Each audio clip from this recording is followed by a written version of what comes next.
Now we've started, Tom. It's Russell 11. Hope you're safe and well. If you're new to the channel, please consider subscribing.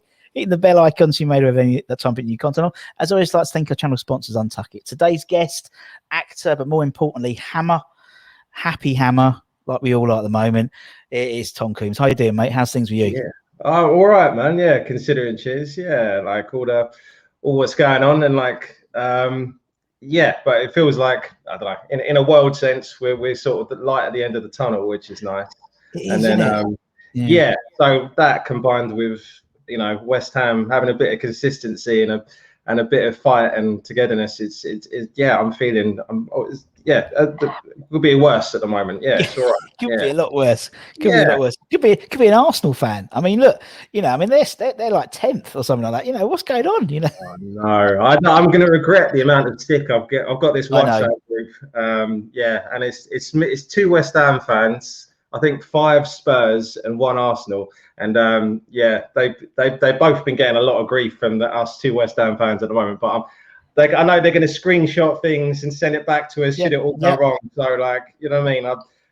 I'm hoping it won't. I'm hoping we carry on. You know, like, yeah. But we give as good as we get. We know it's going to come back to us one day. But hopefully not this season. Yeah, exactly, Tom. Well done, man. Exactly. How have you been in this sort of weird world we live in with like shooting and filming and stuff?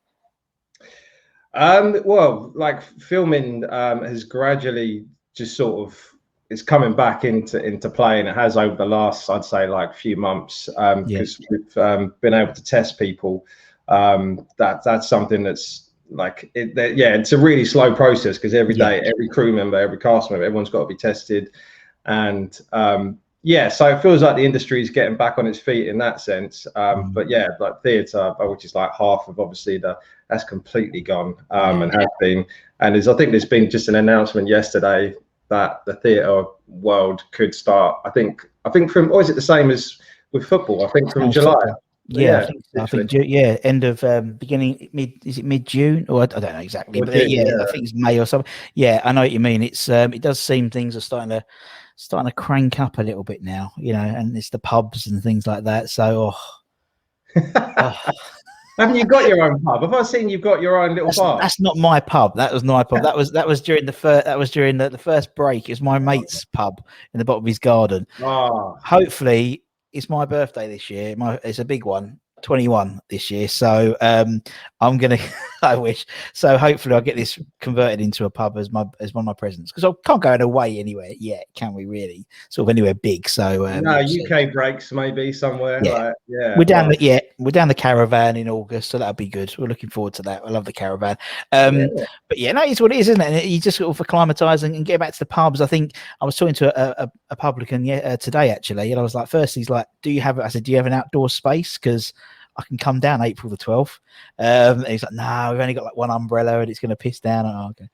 But because that England game is Czech Republic on June the 21st. Hopefully that'll be 90,000. Yeah. A friend texted or something. So is that the day after? I think it was the day after. So like all the pubs are going to be like, it's going to be messy in there.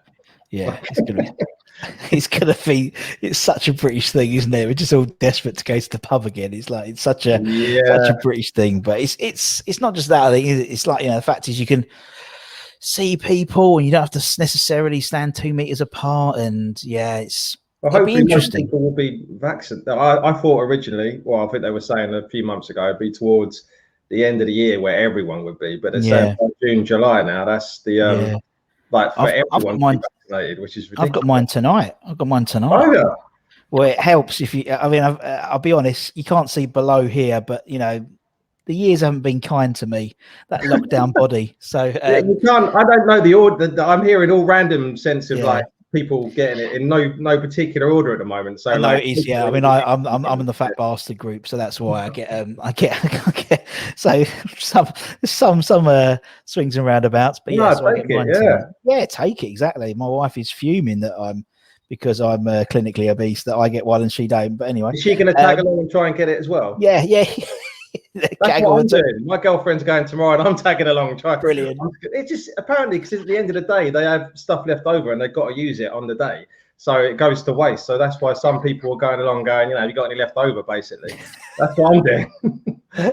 Got a doggy bag, just a doggy. Yeah. I'm hoping like it's still in date, just about, but I'll see. No, it's all good. It's all good. It's there's this sort of wave of momentum in there going now, it seems, and we've had lots of actors on here and entertainers and stuff, and we had another Tom who plays Ron Weasley in the West End show, and is it the redhead? Tom. Tom, other Tom. Yeah, I've never met him. Leon C. Tom, I call him Leon C. Tom. I'm from Southend, right near his end, so yeah. I was there the other day. I had to pick up some cakes. Terribly exciting. I had to pick up some cake pops from Thorpe Bay, and I took a detour just to drive along the promenade. Broadway. It's dead. It's so weird, and there's none of the arcades open. It's just like it's awful. It's awful. But no, I said to Leon C. Tom, I was like, oh yeah, you're going back. Do you remember your lines? And he went, do you know what? So, the other day we sort of had a little sort of me and the guy who plays Malfoy or whatever. We couldn't remember them because you get into such a routine, particularly, imagine like with the plays and stuff, that it was just like he thought it's going to take him a couple of weeks to get back into the swing of things, really, isn't it? Yeah, just become like a second, just like a reflex when you're doing it that much every night, what he's been doing, and then I'm sure we'll get back into it. All right, I'm sure. I can't wait. Love a musical. Can't wait, honestly. That's the one thing I really miss, this going to the theatre. It's not his play. You're going to go see his play? No, I don't know. Can't get tickets to those Harry Potter things, can you? Well, I think you can more now because it's been out a few years. It's good though. It's quite magical. It really is. It's quite good. Yeah. We'll have a word. Get some comps. I'll have a word with Tom. Yeah, try it. Why not? Take advantage. Advantage. It's very good. Anyway, let's talk about West Ham. Because obviously I don't think we could have survived the lockdown with West Ham being like West Ham rather than this new West Ham, really. It would have just no pubs, no theatre, and West Ham being relegated. They've all been absolutely appalling. But we're doing all right, you said, this season, aren't we? We're all right. We can beg to dream.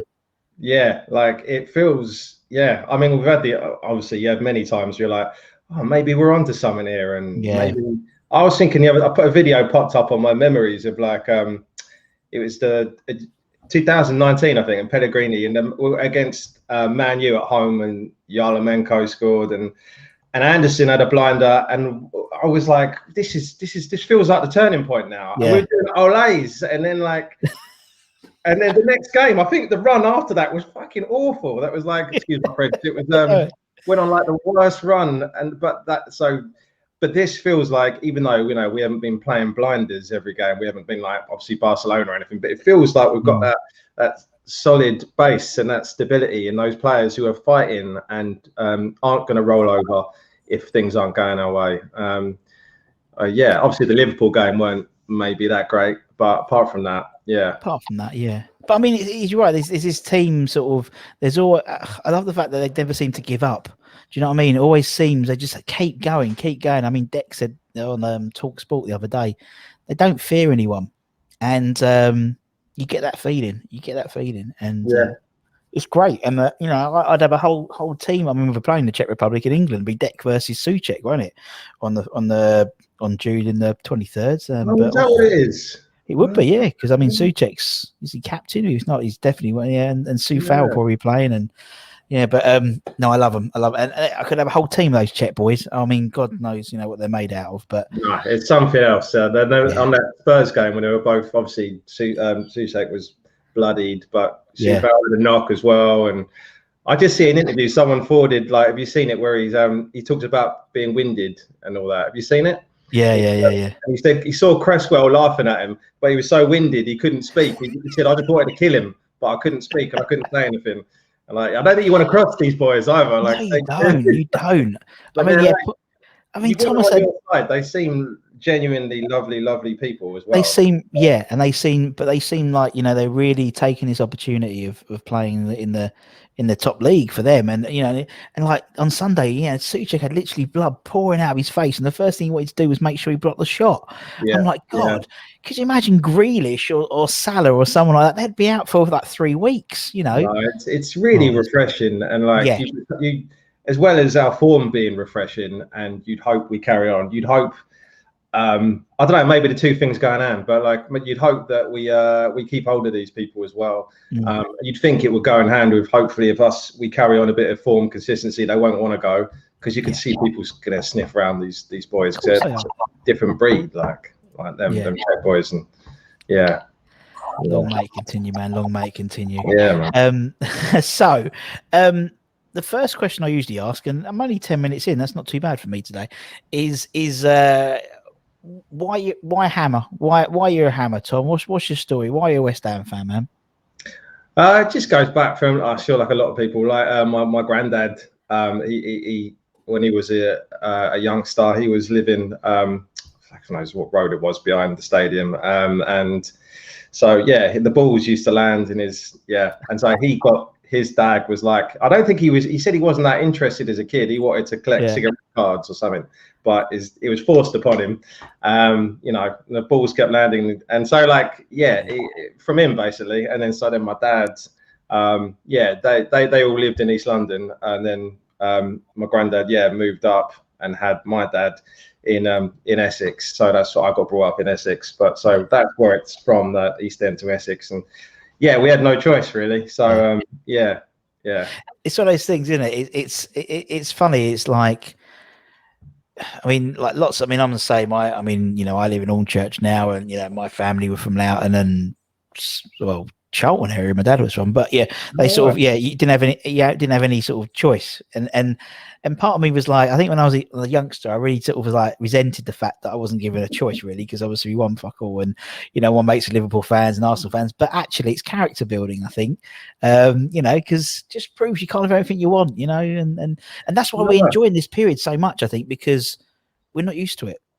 No, and when it does go right, and when it obviously it goes wrong a lot, but when it does go right, and you have it means that much to you, that much more to you, and it's that much more, like, you can sense the joy around everyone, and the ups and downs, as much as the downs are fucking annoying, they you're right, they make it. So maybe we don't want to get too carried away and keep winning. That's what I mean. Someone said to me the other day, would you like to win the league? And actually, I don't think I would, to be honest, because I think the thing about being a West Ham fan, and what makes us being a West Ham fan is, as we said before, you know, your big war song is about things fading and dying, you know, so we're not really set to go to battle, really.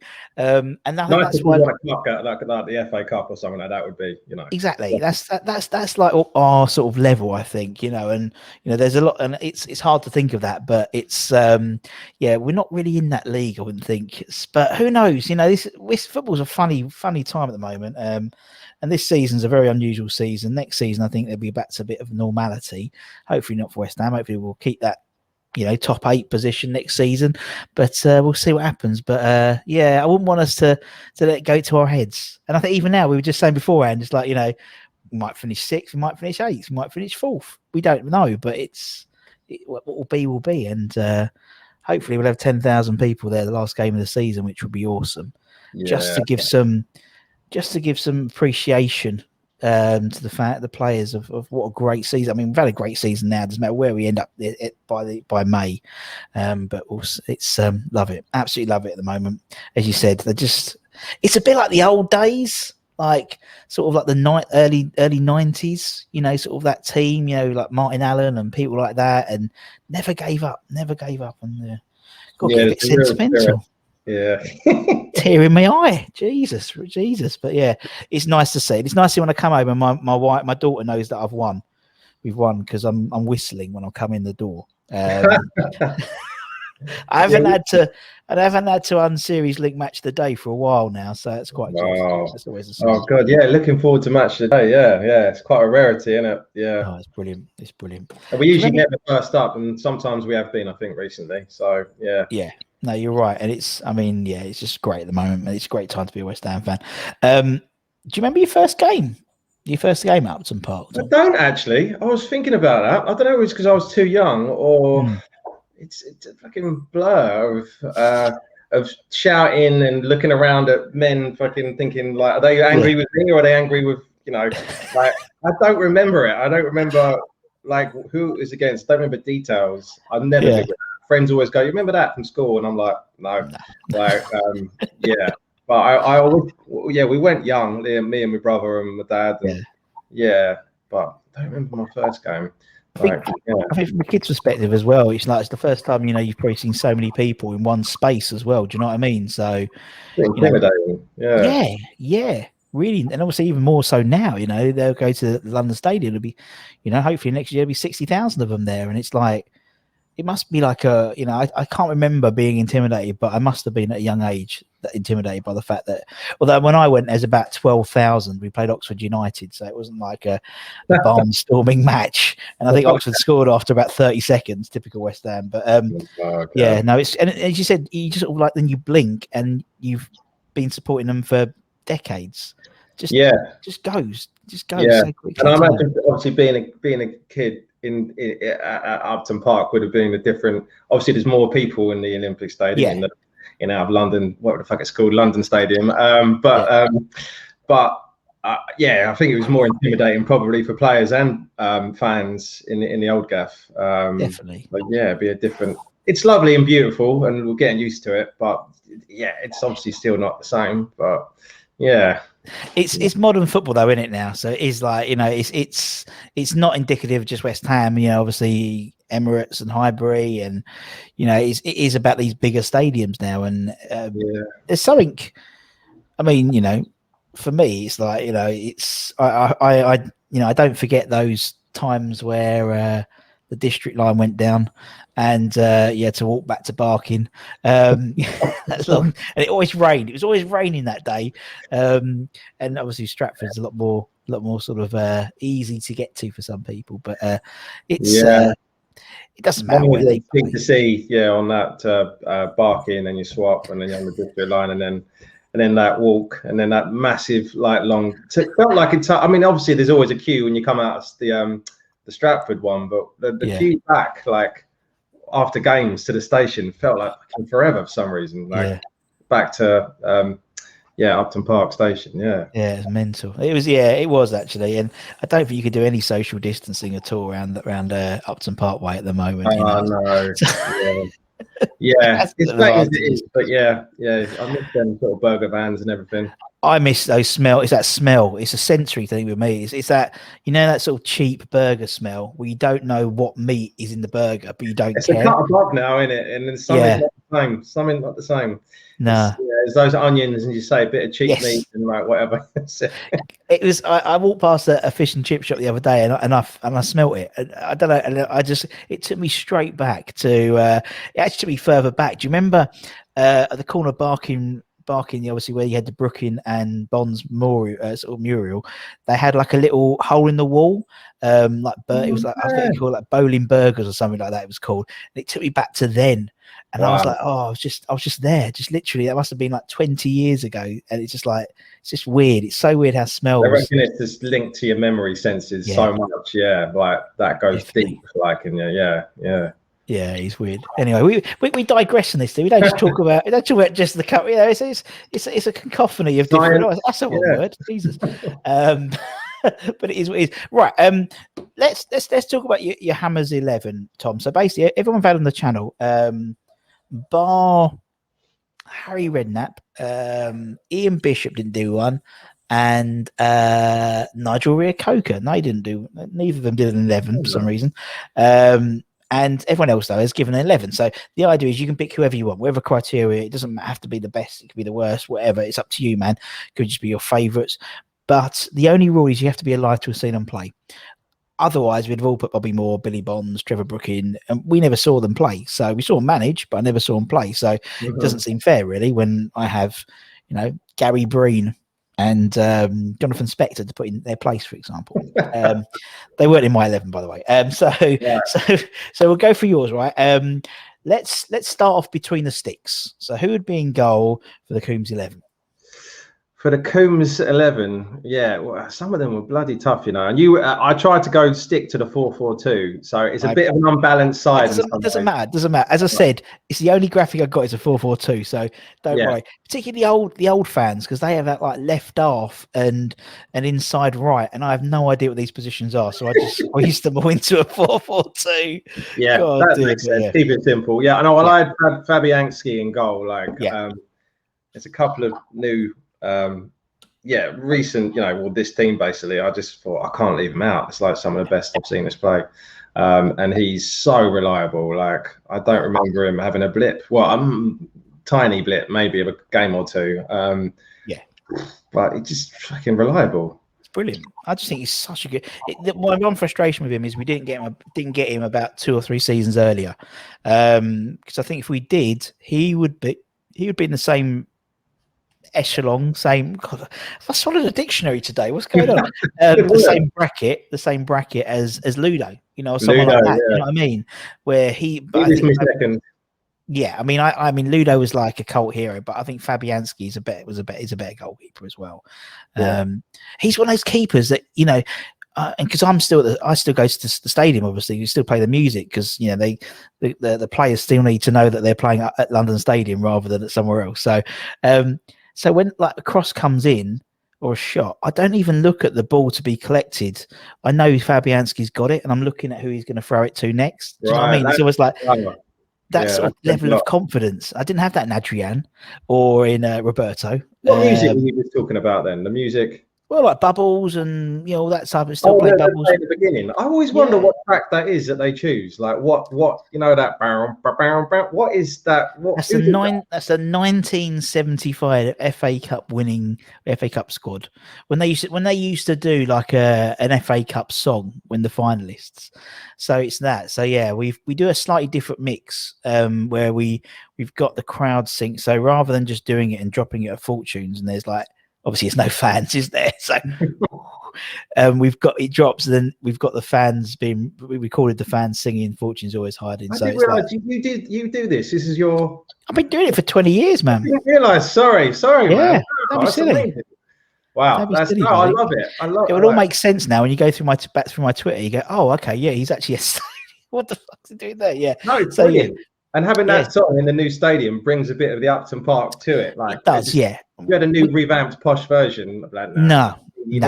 You need that. And so yeah, we're still there. So it's great. So you sort of sit there, and I said, I just have so much confidence in Fabianski as a goalkeeper. I just think he's just. He's maybe a half a yard slower than he was before, but he's still a bloody good goalkeeper, one of the best in the Premier League. Like 31, 32, or is he older than that now? I think he's a bit older. I think he's more like mid to, I think he's about 35, 36. Yeah, he's quite, he's been around a long time, hasn't he? Because he was at Arsenal for a long time. For a while, then, wasn't he? Yeah, before he got Swansea, and wasn't it Juventus or something like that beforehand, or something, somewhere. So, but yeah, he's a good keeper, and he seems a nice bloke as well. Just generally, he doesn't do a lot on interviews or stuff, but he does when they do those. We're doing well because we do more like behind the scenes things. Like behind the scenes, like at the training ground and things like that. And he always seems to be like quite interacts nicely with the players and stuff. And he's so important. Right, okay, Fab's in. Right, left back. Let's go left back. Left back. I had Piercy. Yeah. I had Stuart Pearce. Yeah. We didn't maybe get him in his heyday, but he was sort of second to none in terms of commitment on that side. And although obviously not the most pacey player in the world, like he knew how to defend and he'd give his all. And I think that's a bit of a rare breed in terms of our left backs of recent years. Yes.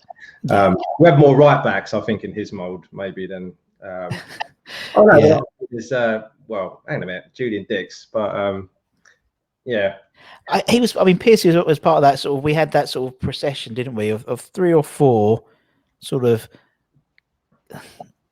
coming to the end of their careers. We had obviously Piercy. I think we had Winterburn after that. I forgot about Winterburn. Chris Powell. We had Chris Powell as well, didn't we? Dependable. Yeah. Rufus Brevet. we had like 4 in a row.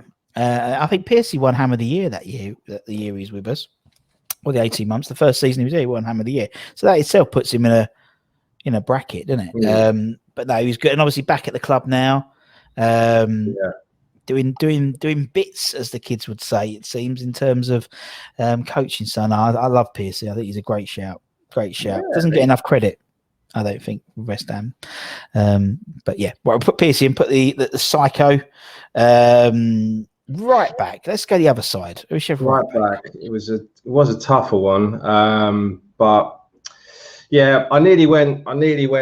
There's a couple of like this team at the moment. I nearly went to foul, but I went for Zabs just because. Yeah, he's like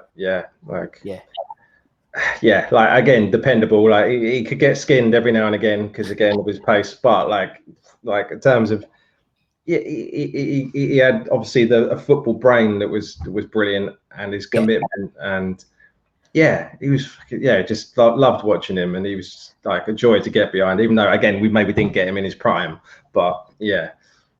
He was one of those players as well, Zab was, I think, who, sometimes, he would get skinned some games, and then like the next game, he would be like the wily old pro again. Do you know what I mean? I think it was one game, I think it was that he's in his last season, where he literally had Zaha in his pocket for the whole game. And it's like, how, bless him. He's like, he wouldn't give it, and I love players who try, and, God loves a trier, and Zab would always try. It's not his fault he was getting old and getting skinned, but they say extra yard of pace up there, as they say, for some of these boys. Exactly. Got a good old Zab. Right. Okay. So let me I don't think I put him on the screen. Yeah, I did. Right. Okay. Let's go centre halves then, Tom. Who's your first centre half then, man? James Collins. Ginger. There's Ginger. Let me find it. There's old Not Ginger. the most pacey backline so far. No, but it's not. Actually, you're fucking right, man. But it's I'd call it a West Ham backline. Yeah. Do you know what I mean? We would you wouldn't criticize their lack of commitment. No, we're getting more flary and less solid as we go forward, I think. Okay, so we've got to have this base. we need this base, this solid base, this solid 7 out of 10 base. Yeah, I think so. Yeah. James Ginge is like, again, his commitment and you'd think he would, like, similar to Sufao and like Susek, they wouldn't ever pull out of a battle, and they'd give up, and they wouldn't ever take the piss and think, oh, I'll just go a bit easy, or I'll coast this. You just know they wouldn't. And even if some maybe the technical game or the pace side maybe avoided it, you'd forgive them for that because of what else they bring. Yeah, totally. No, I totally agree with him, and definitely with Collins. And he just that's what I mean. He's like he would fit night. I mean, some people have sort of made comparisons with Mr. Dawson and Ginge in terms of not like for like, but similar personalities. They both seem to just throw their body on the line for the cause. Very vocal. Ginger was a special player for us, particularly the second coming, so to speak. Yeah. I don't remember him. I'll be honest. I don't remember him much the first time, but he came back and he was just when he was with Gabardine when he played. When they signed both of them, weren't they? And it was always the case that everyone was, it was sort of believed that people bought the pair because they came as a pair, but they wanted Collins more than Gabardine, but he came back as this sort of hardened from Villa, as this hardened, bald head, big like Viking beard, and just seemed more of a West Ham player, didn't he, when he came back? I loved him. All right, okay, who's Ginge going to partner in that central? A bit of pace. We've got to have Rio. A bit of pace, little bit of pace. Nice, little bit of pace. Get some pace in there. Yeah. No disrespect to the others, but mop up every now and again, and watching him play, he was like a bit of a Rolls Royce. There's no doubt about it. Yeah, like a lot of players I could have had, or maybe a couple I have got. Like you would have loved to have kept hold of them for longer, but grateful for what they did give and seeing them. Yeah. Totally. You said, I mean, and with Rio as well, he still speaks really highly of the club. You can still see, obviously, we've had his brother on, Van Anton on, and obviously that the Ferdinand sort of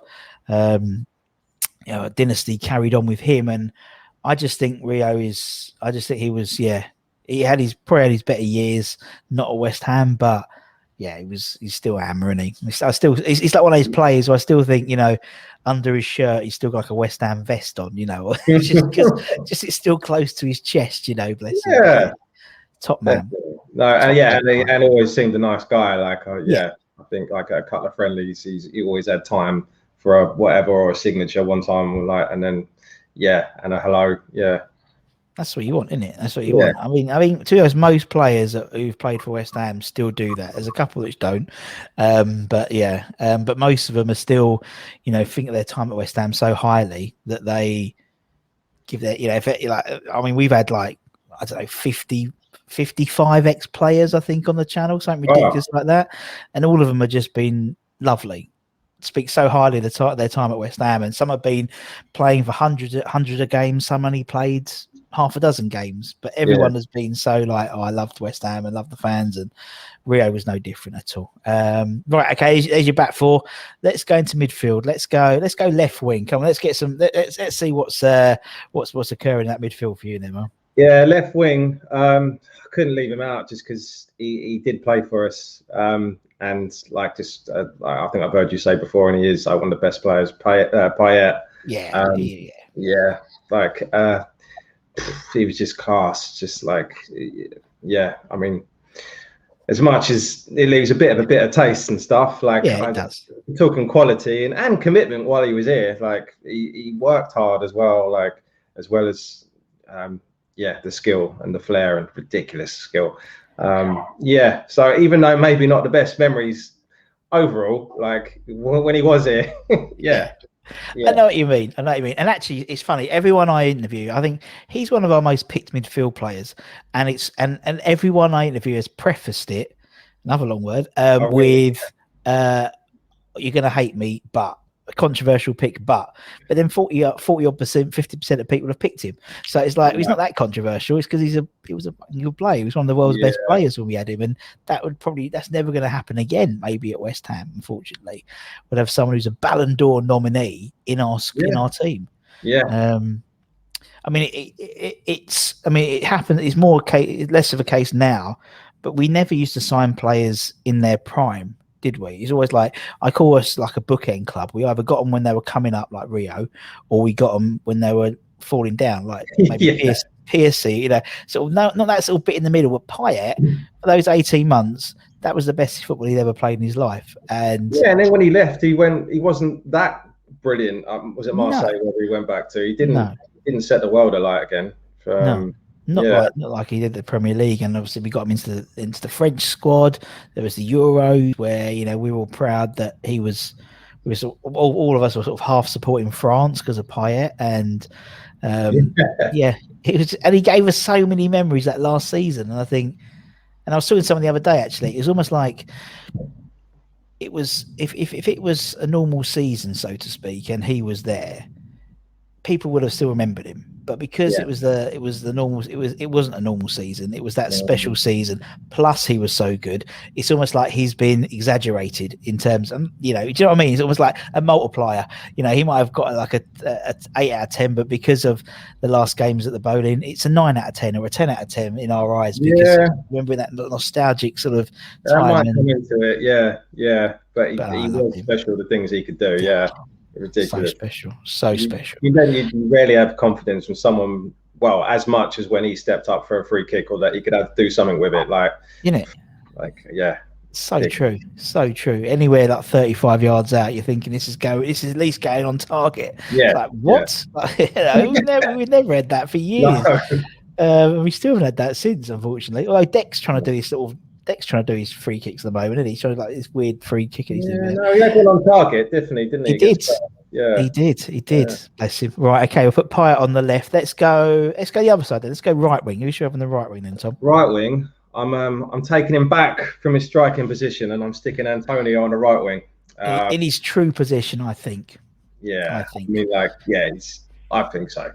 And he still does and brings everything he can up front, what he's been doing for us, but on the wing where I think he bully people and cut in, so he's been so, obviously he does bring a lot of skill and flair, and maybe not so much as the other wing with Payet, but he works like fucking like. Oh, he's a monster, isn't he? Like, yeah.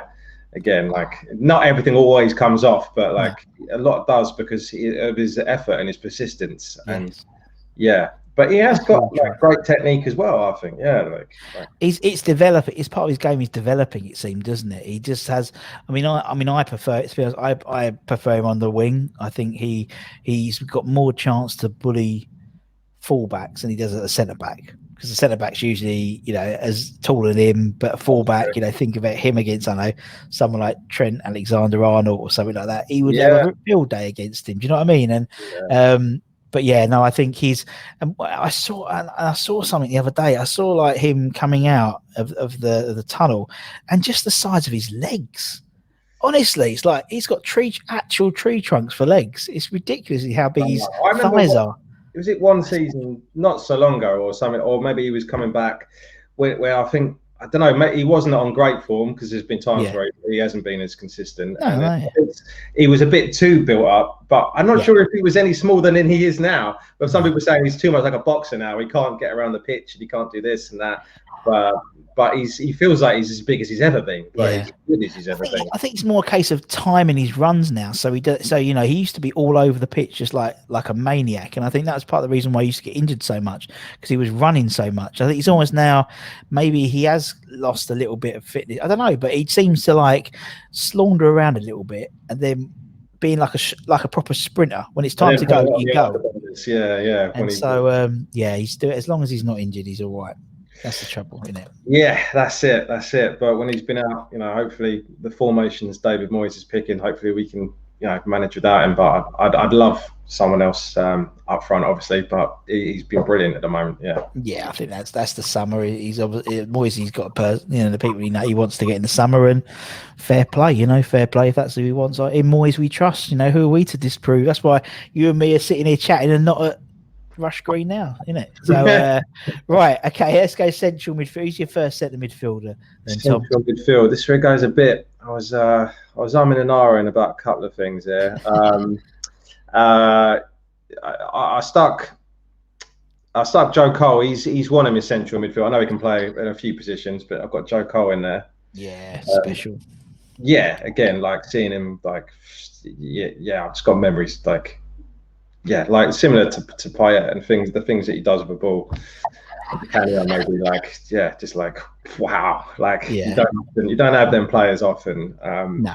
And his commitment as well. Like you can tell he loved the club, and he still does now. It was just so exciting to watch. Ridiculous. Yeah, he was, and for someone like him, it's a question. I'd love to ask him soon. Is about. Because obviously we knew about him when he was about 12. Yeah, and it's like there was whispers like well earlier on. Yeah, and it's like the pressure on him. Do you know what I mean? At 12, 13, like knowing this guy's gonna be the next Gaza or whatever they pinned him on, and it must have been so like, I don't know, just so like not intimidating. Intimidating, really. Thinking this is how highly people think of me, and I'm still a kid. I'm not a teenager, really. Yeah. It must have been a lot to take. We signed him when he was 16. On the pitch. I remember, I think it was Chelsea who signed him on the pitch randomly, and he was just. I think for me, I always really see with Joe, his happiest days were at West Ham. Maybe it's just me being like sentimental, but. He seemed to be the most Joe Cole. He'll do all the tricks and stuff. He never did it really at Chelsea and at Liverpool and England, but at West Ham it was always the tricks and Rabonas and the little pirouettes. And I loved it. You're right. I mean, obviously he probably brought a lot of that to Chelsea and Liverpool, England, but he was in his the most freedom he was allowed to be who he was at West Ham. Just joy to watch. Yeah. Loved him. Right, okay, so we got Joe, and we've got one more spot in that midfield then. Who are we going to have in there? Joe, I was gonna, do you know what? I was torn between a bit more still or like, I don't know really. Maybe you can help me out here. I was gonna have a Scotty Parker or Souček. Oh, nice. Yeah, I think. It's up to you, man. I mean, I like the partnership of Souček and Joe Cole in the midfield. It does sound interesting. Yeah, I mean, Souček might have to sit a little more, but Yeah. with that solid back line, maybe Yeah. maybe they can get forward a bit more. I mean, Yeah. Joe Cole works hard as well, so Souček it defends as well as he attacks. So, fuck it, I'll go for him because I think he's the only player modern in this first 11 that I've got in our current 11. So I'll have him. I'll have Souček. Yeah, we'll put Souček in. Go on, we'll put him anyway. My friend texted me actually. I talked to him about this, and and he said if he goes tits up now and you cursed him by putting him in your all-time 11, he said I'm not going to forgive you for this. So he's only been with us a season and a half, but I've got that much faith in him that I've stuck him in my all-time 11. I'll tell you what, and I mean, I'll be funny. He's the midfielder we've been craving for years. That sort of box to box, good in the air. Scoring. I wouldn't say he's particularly, not being critical of him, but I wouldn't say he's creative. I wouldn't say he's like, he's not going to spray a. Not known for his massive. No, you're right. He don't. Not really, but he doesn't. But we don't need it. We don't need it. And him and Rice in the middle. I can't think of a better pairing in the Premier League as a two. They complement each other so well. Oh, brilliant, isn't it? Absolutely brilliant. And I just love it, and I just love them. And with Lingard as I just think it just works. It's so refreshing. It's like we've had like midfielder. No disrespect to Mark, but the midfielders tend to be a little bit slower for us. Where they're both of them together so dynamic, and I just love it. I just think it's great and honest players and really honest players. And I think that's what we want. Even like that takes me back to like the days of like Bish and Monks in the middle and people like that. Like just have a go. They just have a go and put it about a bit, and we like that. Dominating. Right, okay. Tommy Souček, God bless him. Him and his potato salad, he's in. He's in. That's what I like. Even stuff like that. Even stuff like that is brilliant, isn't it? He's so down to earth. I nearly had Soufal as well at right back, but I thought I can't have both of them, but could do. But just like his personality and his it's just the way he when you hear him interviewed and you see him, like when he nearly got that, what do you call it, the red card. I was so pleased. The manager, his old manager, come out and he said he was pleased because he'd never had a red card before, like his career. He's not a malicious guy, and you often hear, he's not malicious, but that was dirty what he did. But he's not like that, seemingly.